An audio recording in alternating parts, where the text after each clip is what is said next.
Now here we are on the TVR stand. Now TVR are one of the only companies that are actually doing anything new at this year's motor show. They've got 3 model launches. One of them is this baby, the V12, or the Beastie as the boys from Blackpool have decided to call it. We're going to go racing. We've been doing some GT racing for a few years now, but although the car's recognised as handling really sweetly, we have always been short of horses, so never a company to do things in halves. We are building another new engine, which is a 7-litre V12, 660 brake horsepower, which should be enough to sort the others out. And then, of course, because there's a GT car, we are going to build versions for the road as well. How many are you planning to sell on the road? I mean, it's going to be over £100,000. It very much will be a racing car still, even if you can drive it on the road. But we've already been a little bit surprised in that we thought maybe we'd get 1 or 2 orders over the duration of the show. By 10 o'clock this morning, we had 3 deposits. Well, from looking at it, it really doesn't surprise me. You really are truly the biggest British car manufacturer, aren't you? Yeah, I mean, in terms of number of cars we build, yes, we are. Those numbers at the moment?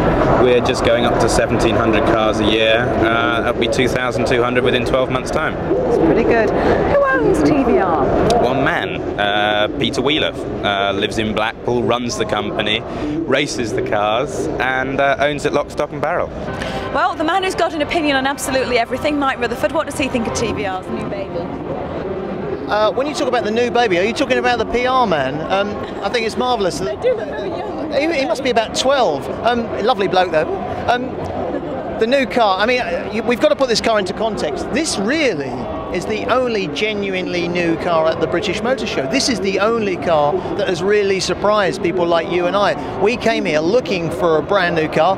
This is it. V12, about 6-7 litre.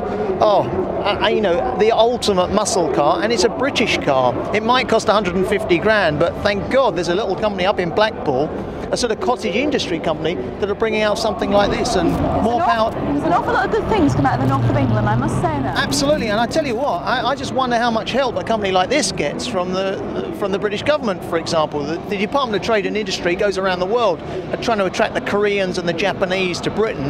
They actually hand out tens of millions of pounds to those companies. I'm not sure that TVR in Blackpool get too much state aid, and they should, because if we're not very, very careful, a company like this will find it difficult to survive, and you know, it'll be the same old story. A foreign competitor will come in, a predator almost, and snap it up, and it will become foreign owned. And we don't want this. We want this company to stay British, and I've got to say, they're doing a great job. This is Britain's largest truly British car manufacturer. Once this one goes, there's nothing left. And before everybody says, well, what about Aston Martin, what about Lotus, and what about Jaguar? They're all owned by foreign companies.